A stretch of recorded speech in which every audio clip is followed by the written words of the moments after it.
Questions? Right here? Can you talk about why you sing when you improvise? Oh, that's great. He wants to know, why do I sing when I improvise?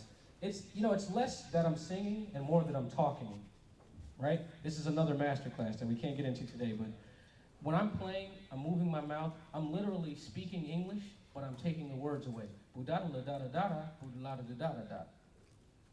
So all of the rhythms that I play, boo-da-da-da-da-da-da, are coming from the rhythm that I speak with. Boo-da-da-da-da-da-da-da, boo-da-da-da, boo-da-da-da, fee-doo-da, boo-boo-dee-doo-da, boo-doo-boo-da-boo-da-boo-dee.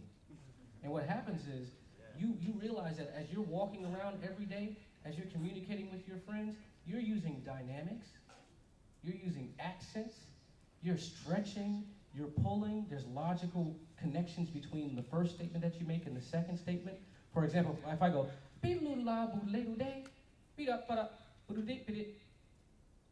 that other statement wasn't really related to the first.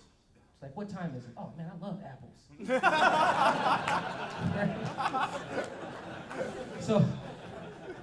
So when you think in terms of language in music, there's always a logical connection to your phrases, and you're never just hitting a bunch of notes in some random rhythms. Not only that, you understand how to communicate with other people. The pianist makes a statement, I relate to it in English. I said, oh, he said, sometimes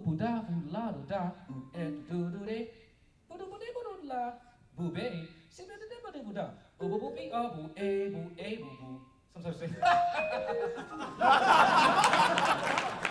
ooby, ooby, ooby, ooby, eh. And we go, ha, bo, bo, ah, edo, ah, da, do, ah, da, do, way, do, way. So, bo, do, de, do, do, oh. See, ba, bo, eh, ba, bo, bo, way, be, ah. Dee, da, da, do. So, be, bo, bo, eh, eh, eh. Even if I don't sing pitches, watch. Bling, blah, bo, eh, sa. See, bo, bo, bo, ooby, eh. Be, bo, eh, bo, bo, bo, bo, bo, bo, be, ah. Eh.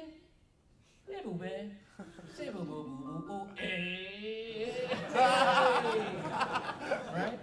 So that's what's going on. I'm literally having a conversation. I mean, I don't have a rhythm section with me, so I'm talking to myself. But there's a conversation that's going on when I'm improvising. That's why it's not so much singing, even though I probably am singing right next to the correct pitch. It's not about the pitch so much.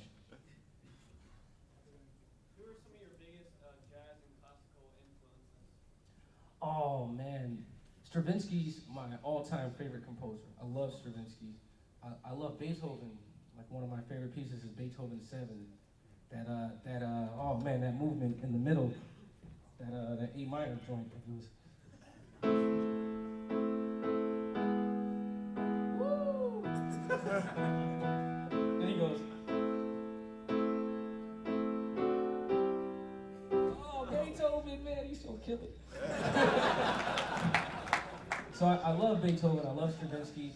In the jazz realm, I mean, I listen to the great vibe players, the Milt Jackson is probably my greatest influence. I love Bobby Hutcherson. But I listen to a lot of musicians separate from the instrument because ultimately it's not about the instrument. The instrument's just a tool. It's beautiful, I love it, the expression, I feel connected to it, but it's really about your voice. So ultimately I listen to people that I feel like I can relate to. Milt is one of my favorites primarily because of his tone. A lot of times we use really hard mallets on the instrument and it's this kind of pingy sound. It's very percussive. But Milt was one of the first cats that came along and really made the instrument sing like a human voice. Like one of the differences between Lionel Hampton and Milt Jackson would have been that Lionel Hampton had the vibrato going really fast. Milt slowed it down. He came out of the church also and he could sing. He played piano and he wanted the vibrato to be more like a voice also. That's why he slowed his vibrato down. So even in my choice of mallets here, gotta get this plug in. The Stefon Harris mallet through Vic Firth has a large head. The reaction that I always get when people pick this mallet, here, somebody hold this. They look like they're monsters, right? Yeah. They're big? Are they heavy? They're not as heavy as they look. Oh, come on, man. The reaction I usually get is that they think it's really heavy. It's actually not. It has a really lush, deep tone and my goal, first and foremost, is about my tone. Like Miles Davis, he could melt a room with one note. It had nothing to do with all the licks and movement. It's just the tone. So I think of tone first with the instruments. We created a mallet that had a really beautiful, lush, consistent tone throughout the instrument on vibes and marimba, and then made the adjustment from there. But again, I think it started with Milt Jackson as being a great inspiration for me. I think we're probably out of time, but thank you guys so much. I hope you learned something. And I'm nice talking with you. Thank you so much.